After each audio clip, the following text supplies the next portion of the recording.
Good morning to class 4th students.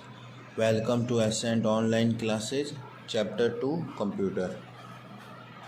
Parts of a computer. Computer के parts के बारे में हम ये चैप्टर पढ़ रहे थे. मेन पार्ट्स के बारे में सबको मैंने बता दिया था कि कौन कौन सा मेन पार्ट्स होते हैं. 4 मेन पार्ट्स होते हैं: monitor, keyboard, mouse and CPU. ये 4 मेन कंप्यूटर के पार्ट्स होते हैं जिसके थ्रू कंप्यूटर चलता है. यहाँ 3 माउस तक तो मैंने आपको लास्ट सेशन में पढ़ा लिया था. अब सीपीयू के बारे में हम पढ़ेंगे. सभी को पता है, हर क्लास में हम पढ़ते जा रहे हैं सीपीयू का क्या काम होता है. सीपीयू का फुल फॉर्म क्या होता है? CPU stands for central processing unit. इसको क्या बोलते हैं? Central processing unit.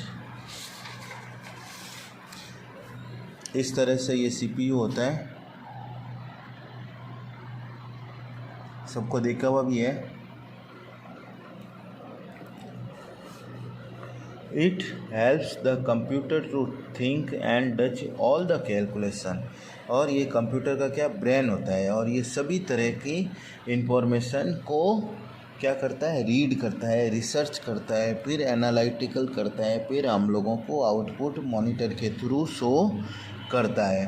ये कंप्यूटर का क्या होता है? So it is known as the brain of the computer.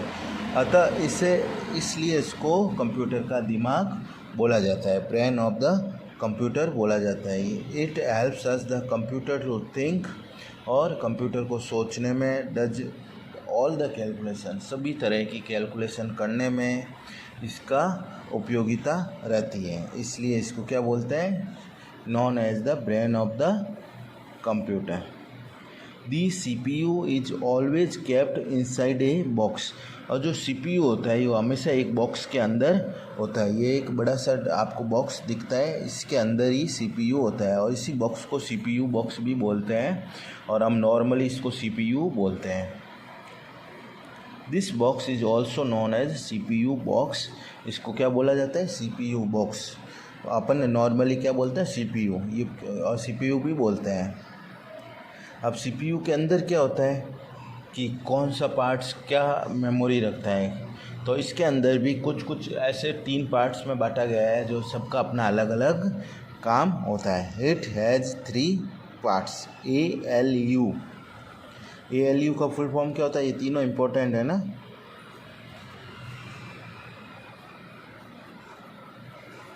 मैं अगर सवाल पूछूंगा एक्सप्लेन सीपीयू, तो आपको ये सब चीज़ें विथ डायग्राम आपको लिखना है. ALU मतलब arithmetic and logic unit.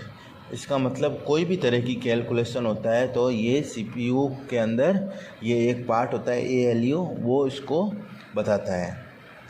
CU मतलब कंट्रोल यूनिट, और उसके बाद वो कंट्रोल यूनिट को बताता है, और लास्ट में MU मतलब मेमोरी यूनिट. CPU का खुद का 3 पार्ट्स में बांटा गया है. इसके बारे में हम अगली नेक्स्ट क्लासेज जो होगी, अभी 4th में वहाँ 5th के अंदर से अलग से एक चैप्टर है, उसके बारे में हम पढ़ेंगे. अभी आपके इस बार जो कोर्स में इतना ही है, सिर्फ इसके नाम है. CPU के कौन से पार्ट होते हैं? वापस से ALU arithmetic and logic unit, CU मतलब कंट्रोल यूनिट, MU मतलब मेमोरी यूनिट. अब ये तो मेन पार्ट तो अपन ने कौन कौन से मेन पार्ट है सबको याद हो गया होगा. Monitor, keyboard, mouse and 4th one CPU. ये 4 मेन पार्ट हैं.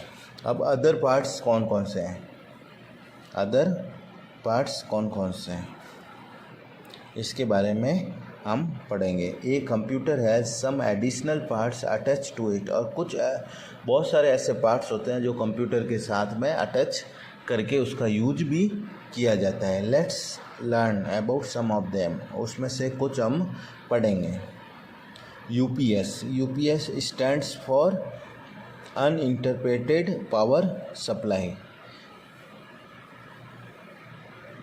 अनइंटरप्रेटेड पावर सप्लाई। कभी कभी क्या होता है, जैसे कंप्यूटर चलता है और अचानक लाइट चली जाती है, इलेक्ट्रिसिटी चली जाती है, तब अपना जो वर्क होता है वो अधूरा ही रह जाता है और अपनी पूरी मेहनत ख़त्म हो जाती है। लेकिन ये यूपीएस क्या होता है, यूपीएस को आप ये कह सकते हैं कि कंप्यूटर का इन्वर्टर। अपने घर पे इन्वर्टर नहीं होता, लाइट जाने के बाद भी चलता है, वैसे ये क्या होता है, कंप्यूटर का इन्वर्टर होता है। कुछ समय तक ये 15 से 20 मिनट या इसका स्पेसिफिक ऐसा टाइम नहीं होता है, लेकिन आपको 5-10 मिनट देता है जिसमें आप इमरजेंसी अपना फाइल को सेव कर सकते हैं और इसको आप चला सकते हैं। अलग अलग कैपेसिटी के यूपीएस आते हैं। It keeps the computer on for the sometimes even after electricity goes off. मैंने अभी आपको यही बताया, अगर इलेक्ट्रिसिटी चली भी जाए तब भी कंप्यूटर क्या होता है, ऑन रहता है कुछ समय के लिए। तो ये क्या हो गया, कंप्यूटर का इन्वर्टर भी इसको बोलते हैं। It gives us time to finish and save our work. और वो अपने पास इतना समय होता है कि अपने हाथ में लिया हुआ काम को एक बार आप सेव कर लो और उसके बाद आप कंप्यूटर को आराम से शट डाउन कर लो। जब भी लाइट वापस आए तब आप उसको चला सकते हो।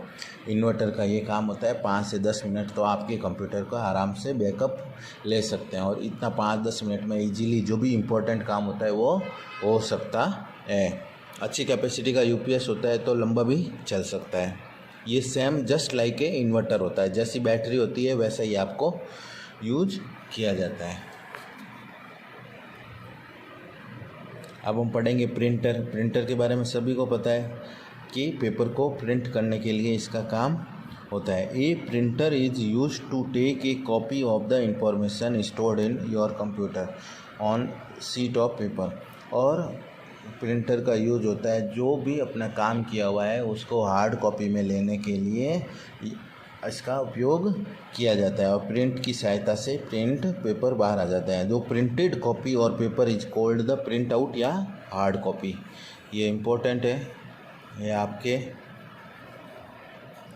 एमसीक्यू या फिल इन द ब्लैंक्स में किसी में भी आ सकता है। और प्रिंटर कैसा होता है, या तो कलर भी प्रिंट हो सकता है या ब्लैक एंड वाइट भी प्रिंट हो सकता है। Printers can be black and white और कलर्ड। मैंने अभी आपको बताया, ये बहुत ही ईजी है। इसके अंदर अब आपको इसमें रीड करना है। You can print word, picture etcetera with the help of printer. और इससे क्या होता है, पिक्चर भी प्रिंट होता है। आपको पता है पिक्चर कैसे प्रिंट होता है? पिक्चर जैसे अपन स्टूडियो में जाते हैं, फ़ोटोग्राफ करते हैं, वो फ़ोटोग्राफ कैसे प्रिंट करते हैं? वो कंप्यूटर की मदद से उसको एडिटिंग करके कंप्यूटर और प्रिंटर की सहायता से उसको प्रिंट करते हैं। अब पढ़ेंगे स्कैनर। स्कैनर क्या होता है? ये scanner is use to copy text and picture from paper to the computer. अभी जो हमने पढ़ा, जो क्या कंप्यूटर से बाहर निकालने के लिए क्या होता है, प्रिंट पेपर होता है। अब बाहर का जो प्रिंट पेपर होता है उसको स्कैन कैसे किया जाता है? जैसे ये है, इसको स्कैन करने के लिए फ़ोटोकॉपी की जो मशीन होती है कैसे स्कैन किया जाता है, उसमें स्कैनर होता है और वो उस कॉपी टेक्स्ट को सॉफ्ट कॉपी में हो जाता है। आप इसको ये समझ सकते हो कि hard copy to soft copy.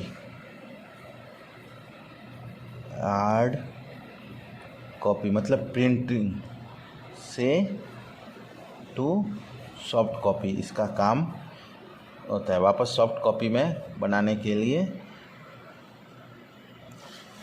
और जबकि प्रिंटर का क्या होता है, soft copy to print hard copy. अब हम पढ़ेंगे, a scanner is use to copy text and picture from paper to the computer. From paper to the computer, from paper मतलब hard copy, to the computer मतलब soft copy. और soft copy में convert करने के लिए इसका use किया जाता है। Speakers allow us to listen to music and hear sound. और स्पीकर से क्या होता है, म्यूजिक सुनने के लिए इसका काम किया जाता है। माइक्रोफोन से क्या होता है, the microphone is use to record our voice and different sound into computer. और माइक्रोफोन से अपनी वॉइस को रिकॉर्ड करने के लिए और अलग साउंड्स को कंप्यूटर के अंदर डालने के लिए माइक्रोफोन का यूज किया जाता है। माइक बोलते हैं ना, सेम वैसा ही होता है। हेडफोन के बारे में किसी को बताने की आवश्यकता नहीं है। Headphone are use to listen to music as well as recorded sound without disturbing others. और किसी दूसरों को डिस्टर्ब नहीं करते हुए ये इसको सुनने के लिए इसका उपयोग किया जाता है। Only one person who is wearing the headphone can hear the. और जिसके हेडफोन लगा हुआ होगा सिर्फ वही पर्सन इसको सुन सकता है। आज मैंने आपको इतना पढ़ाया है, ये वापस आपको रीड आउट करना है कम से कम 2 बार। और होमवर्क में ये आपको पिछली बार ये 2 दिए थे, ये आपको पूरे के पूरे जिस बच्चे ने कर लिया उसको वापस नहीं करना है। ये रिकॉल टाइम्स और नहीं तो ये tick the correct option plus यहाँ फिल इन द ब्लैंक्स तक आपको ये करना है। Thank you.